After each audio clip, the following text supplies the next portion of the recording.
Il existe énormément de reptiles vraiment incroyables, qui coûtent tout simplement trop cher pour la plupart des collections personnelles. Alors aujourd'hui, passons en revue les 5 reptiles les plus incroyables et les plus chers. Et les 5 reptiles similaires que vous pouvez obtenir à une fraction du prix. Adam de Weekend's Wicked Reptiles vous présente Petit Pied. Restez avec nous.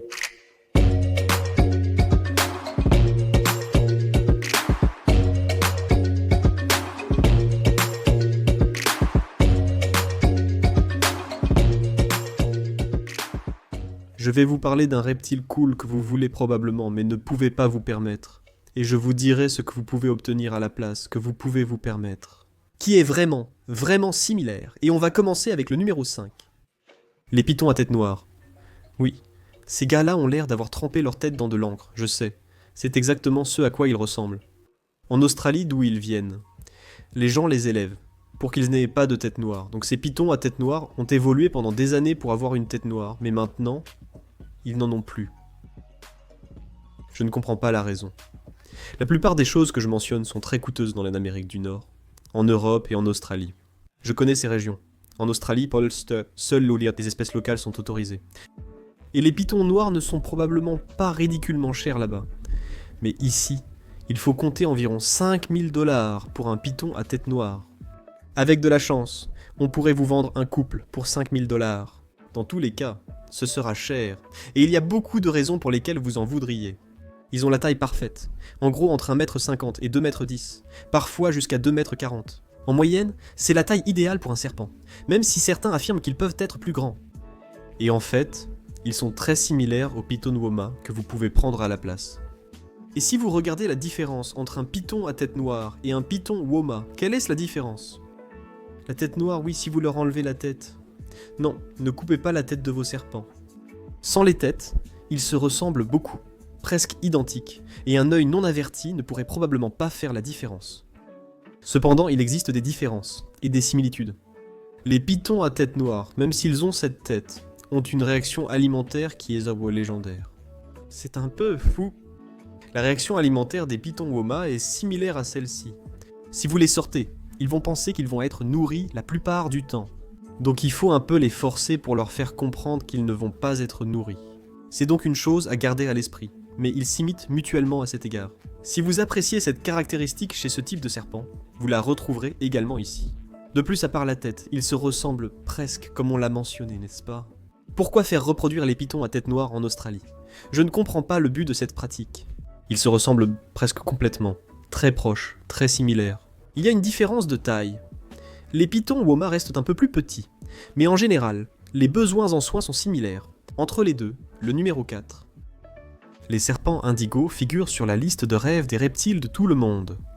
Si vous en avez déjà vu un, surtout en personne, il est facile de comprendre pourquoi. Ce sont parmi les créatures les plus incroyables et majestueuses, et si vous avez l'occasion d'en manipuler un, c'est un serpent grand et épais. C'est le plus long colubridé d'Amérique du Nord. Vous allez les trouver. Je vais afficher une carte de cette zone ici aux États-Unis. Donc c'est un peu étrange parce que même s'ils sont le reptile de rêve de tout le monde, ils sont très rares et incroyablement chers. Le prix varie entre 1000 et 2000 $ selon la région. Ici, les nouveau-nés se vendent environ 1500 $. Alors tu te demandes, genre, eh bien, pourquoi ce n'est pas le cas?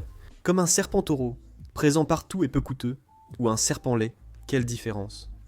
Parce que tu peux sortir et les attraper dans la nature. Dans certaines régions du pays, ils sont un peu plus difficiles pour à reproduire, et ils sont aussi en voie de disparition dans beaucoup d'endroits. Et je me demande, qu'est-ce qui pourrait ressembler à ça? Le serpent roi noir mexicain, souvent appelé le serpent indigo du pauvre. La principale différence est que le serpent indigo est nettement plus grand que le serpent roi noir mexicain. Donc, si au contraire, ce que tu n'aimes pas, c'est le noir, n'est-ce pas? Tu aimes juste quelque chose qui est curieux et un peu présent, tu vois? Comme là, ils sont là avec toi, ce n'est pas un bon exemple. Voici un gecko léopard, un petit lézard. Contrairement à un serpent indigo, il n'a aucune idée de ce qui se passe autour de lui. Les serpents taureaux pourraient être une meilleure option pour toi, parce que ce sont de grands colubridés. Ce sont l'un des plus grands colubridés d'Amérique du Nord. Ils sont grands, ils sont épais, ils sont longs, ce sont vraiment de gigantesques colubridés. Donc, si c'est la taille et la personnalité, disons que tu aimes les serpents taureaux, si ce n'est pas les rois noirs mexicains, mais ce qui est intéressant, ce sont les serpents taureaux. Selon ta région, si tu viens de certains endroits comme le Minnesota, le Wisconsin, peu importe, je sais que dans cette région tu peux en trouver à bas prix. Les serpents sont partout dans la nature, sans être en danger. Cependant, la valeur des serpents rois noirs mexicains augmente. Même il y a 10 ans, ou encore plus longtemps, quand j'ai commencé dans ce hobby. Tu pouvais en trouver pour 50$ toute la journée sur chaque table d'expo. Maintenant, c'est 200$, 250, 400 dans ma région. Je vis au Canada. J'ai vu des serpents indigos partir à 500$. Ce n'est plus bon marché. Alors qu'ils étaient autrefois considérés comme l'alternative abordable. Ils sont encore environ à moitié prix, voire moins. Si tu aimes ce genre de choses, prends-les maintenant. Leur prix ne fait qu'augmenter. Numéro 3, les shinglebacks. Désormais, c'est sûrement connu de tous. Ce sont parmi les animaux les plus intéressants et les plus recherchés, et aussi parmi les plus chers de tout le loisir des reptiles. Ces gars ne sont pas donnés, mais en Australie c'est un peu moins onéreux. Mais il y a un cousin très similaire et étroitement apparenté, que j'ai dans ma collection personnelle. Mais pourquoi voudriez-vous un shingleback ? Il ressemble à un 5 prêt au combat avec sa petite queue bosselée. Ils ont une apparence incroyable, mais que pouvez-vous avoir d'autre ? Les 5 à langue bleue, indonésiens ou du Nord, peu importe, ça ne fait aucune différence. Au final, les 5 à langue bleue se ressemblent beaucoup. La différence réside dans le type de soin souhaité. Pour quelque chose de similaire à un 5 à queue tronquée, optez pour un 5 à langue bleue du Nord. Très bien, ceux-ci vont avoir des besoins en soins plus similaires. Ces animaux nécessiteront un environnement plus sec, tandis que pour un Indonésien, un milieu plus humide sera requis. Voici Erwin, mon garçon, Erwin. C'est un 5 à langue bleue indonésien. Il a besoin de beaucoup d'humidité. Le guide complet d'entretien pour les 5 à langue bleue est disponible ici, c'est donc parfait pour vous. Malgré leur apparence différente, ils sont similaires en termes de manipulation et de tempérament curieux. Beaucoup diront « Oh, ce sont juste de grosses patates immobiles ». Dis ça à Erwin, il court partout constamment. Non pas pour fuir, mais parce qu'il est actif. Il est juste curieux et il grimpe sur sa bûche et... il se promène sur le tapis. Les personnes à qui j'ai parlé, qui possèdent mon côté des Tilikas rugosa dans leur collection, ou qui ont travaillé avec eux dans des zoos, disent qu'ils sont vraiment très similaires. La principale distinction réside dans l'apparence et les besoins en soins. Une fois de plus, vous vous moquez de moi, mais ce n'est pas un guide d'entretien. Faites vos recherches, mais c'est très similaire. Donc, si vous voulez un shingleback, mais que vous n'avez pas vraiment 1000$ ou plus à dépenser pour en avoir un, procurez-vous un 5 à langue bleue. Vous pouvez en avoir toute la journée pour 300 à 400$. Les Northern sont plus chers, les Indonésiens un peu moins. Je remarque parfois une tendance ici. Ce que je suggère n'est pas si bon marché au départ. Donc, on va appeler ça très cher. Mais la substitution, c'est seulement un peu cher. Très bien, on va continuer. Numéro 2, les pitons de Bolin. L'un des serpents les plus beaux et majestueux qui existent. J'ai décrit l'indigo de façon similaire, mais ils ont effectivement des points communs. Ces serpents sont noirs et extrêmement iridescents. Si vous n'êtes pas familier avec l'univers des reptiles, ou si vous venez d'y entrer, vous ne savez peut-être pas ce que cela implique. Sous la lumière du soleil, ils ressemblent à un arc-en-ciel, comme une flaque d'huile. C'est à ça qu'ils ressemblent, et c'est ça l'iridescence. C'est vraiment incroyable de les regarder, parce qu'ils sont noirs, et il y a plein d'autres animaux qui ont cette iridescence. Mais normalement, ils sont colorés. Où vas-tu ? Ou avec ceux-là. Ils sont noirs avec un peu de poids dans le visage, mais c'est très intéressant.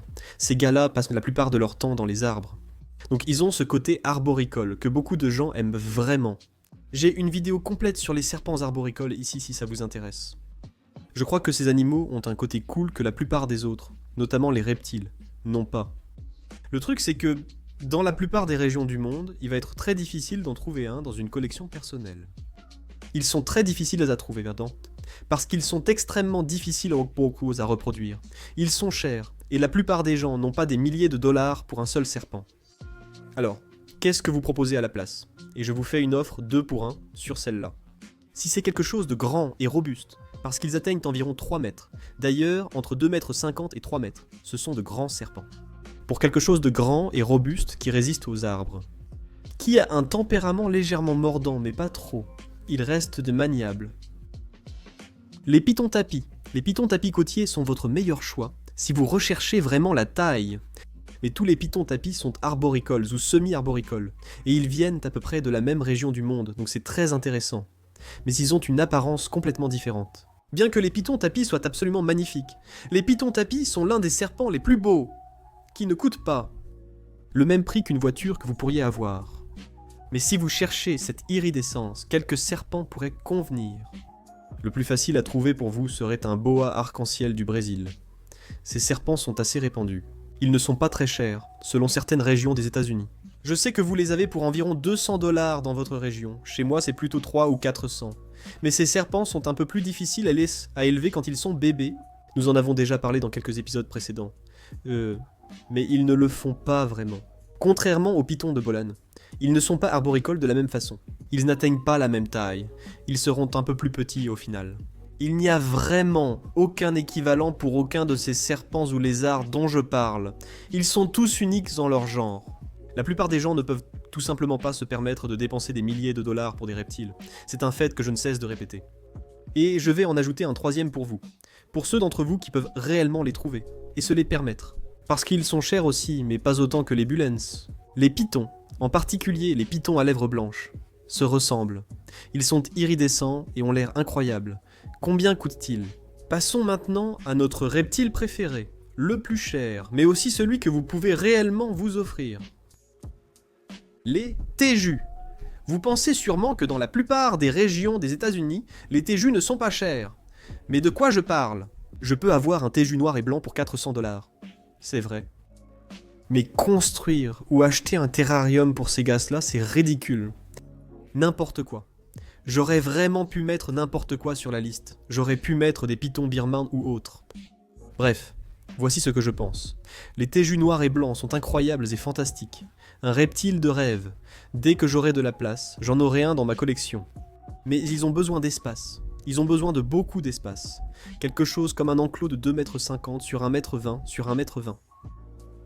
Mais la plupart des gens ne peuvent pas se permettre de dépenser plus de 1000 $ pour l'enclos, sans compter ce qu'il en coûte pour l'aménager. Et le coût continue des choses comme les ultraviolets B, la lumière, la nourriture, les visites chez le vétérinaire et ce genre de choses. Alors, qu'est-ce que vous pouvez avoir ? C'est très curieux et très intelligent, c'est pourquoi les TAGUS sont connus et appréciés, mais ce n'est pas un TAGU, et ça n'a pas besoin d'autant d'espace. Jewel Deserta. Voici mon garçon, Bob, qui passe en fait tout son été dehors, il est dans cet enclos ici pour l'été. C'est l'un des reptiles les plus amusants de ma collection. Il est toujours dehors, se prélassant et passant un bon moment. Sauf en été quand j'ai filmé cette vidéo, il se cache constamment, c'est très dur de l'attraper. Mais à l'intérieur, il préfère venir jusqu'à la vitre et essayer de te mordre parce qu'il pense que tu es de la nourriture plutôt que de s'enfuir. Il reste toujours dehors, comme Tagus, ils sont très curieux. Ce ne sont pas de ces reptiles qui vont juste détaler et essayer de se cacher dès que tu entres dans la pièce. Ces gars-là sont un peu cabotins, ils aiment souvent participer à ce qui se passe, et bien sûr, il y a des exceptions. Bob est un cas à part, il souffre d'une maladie osseuse métabolique depuis son arrivée chez moi. Il n'agit ni ne ressemble à beaucoup de spécimens que vous pourriez trouver. S'il a l'air maigre et bizarre, c'est à cause d'une maladie osseuse métabolique, voilà le problème. Avec ces animaux, les téjus, les gelées, les acertors, ils ont besoin d'une lumière ultraviolet B. C'est une considération supplémentaire avec ces deux espèces. Mais au final, si vous voulez quelque chose comme un téju, vous allez devoir avoir une lumière ultraviolet B. Pour un gelé à serre, il aura simplement moins d'espace. Vous pouvez consulter le guide d'entretien d'un gelé à serre ici. Un gelé à serre aura besoin de quelque chose comme un 4 par 2 par 2. Donc littéralement, genre quoi ? C'est quoi ça ? La moitié de l'espace, moins de la moitié de l'espace. C'est donc plus faisable. Il est bien sûr beaucoup plus facile de trouver ces enclos, et c'est beaucoup plus facile. Il est beaucoup plus facile de fabriquer ces enclos si vous choisissez de le faire, et il est aussi plus facile de les trouver. Ces enclos sont facilement à trouver. Plus facile à construire si vous choisissez de le faire. Et beaucoup plus abordable en termes de coût pour quelque chose comme ça, encore une fois. Cet enclos en cage dont je suis tombé amoureux, qui fait 1,20 m sur 60 cm sur 60 cm, ce qui serait parfait pour quelqu'un comme Bob. N'importe quel lézard Lucerta va coûter une fraction du prix de ce qu'il faut pour un tegu adulte. Mais si vous cherchez quelque chose de curieux, qui est absolument magnifique, l'un des reptiles les plus beaux de tout le hobby, à mon avis, c'est le tégu noir et blanc et la Lacerta joyau. Et ils n'ont pas du tout des régimes alimentaires similaires. Je ne dirais pas que je les caractériserais comme similaires, mais la variété de leur alimentation est quelque chose qu'ils ont en commun. Je pense donc que les Lacerta joyaux ressemblent à de mini-tégus dans ce sens. Voilà donc mon top 5 des reptiles super chers, et leurs alternatives. Qu'est-ce que vous pouvez réellement vous permettre à la place? Qu'en pensez-vous? Ai-je oublié quelque chose? Un remerciement spécial à un utilisateur de Discord et à d'autres pour l'idée. Merci beaucoup. C'était l'une de mes meilleures idées. Chaque semaine, je choisis une idée des commentaires et la partage ici. La semaine prochaine, nous réaliserons peut-être votre idée de vidéo. Un grand merci au soutien sur Patreon, j'apprécie vraiment votre aide. J'adore publier ces vidéos quelques jours à l'avance pour vous offrir du contenu et des photos supplémentaires. J'en publie une en ce moment. Cette tortue a eu une superbe amélioration pour voir ce genre de choses. Dès 1 $, moi sur Patreon, votre soutien serait très apprécié. Et pour tous les autres, que vous achetiez les produits dérivés ou que vous regardiez simplement les vidéos, vous pouvez vous détendre avec l'un de mes reptiles préférés. Au fait, Petit Pied parle à une caméra. Merci de regarder, je vous en suis vraiment reconnaissant. Je crois avoir tout mentionné. Abonnez-vous. On se voit jeudi.